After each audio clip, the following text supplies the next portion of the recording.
রেহানা নাসরিন আপনি লিখেছেন, আমার স্বামী বিনা অনুমতিতে যদি আমার মাকে ডাক্তারের কাছে নিয়ে যায়, আমার মা কোথাও যেতে চাইলে নিয়ে যায়, তাহলে কি আমার পাপ হবে? আমার স্বামীর বিনা অনুমতিতে যদি আমি আমার মাকে আপনার মা যদি নিরুপায় হন, তার জন্য আপনার ভাইয়েরা বা অন্য কেউ দেখার মতো না থাকে, তাহলে সেক্ষেত্রে আপনি আপনার মাকে অবশ্যই ডাক্তারের কাছে নেওয়া এবং তার যে মৌলিক প্রয়োজন সেটা পূরণ করার আপনি চেষ্টা করতে পারেন।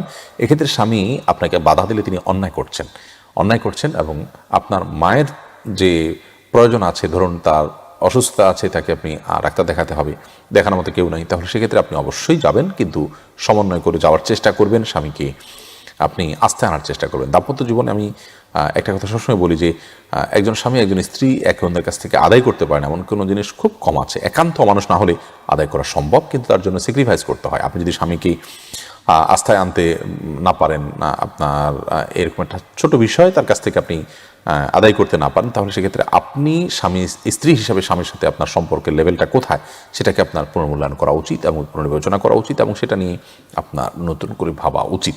তবে হ্যাঁ, মৌলিকভাবে সে কথাই যে আপনার মা নিরুপায় অসুস্থ হচ্ছেন, আপনি সন্তানের সেবা অবশ্যই তার সেবা করবেন সাধ্য অনুযায়ী, কিন্তু স্বামীর সংসার ফেলে দিয়ে নয় বা স্বামীর সংসারের ক্ষতি করে নয়, আপনি আপনার সুযোগ বুঝে তার সেবা অবশ্যই করতে হবে। স্বামী অসম্মত থাকলেও আপনি সেটা করতে পারবেন।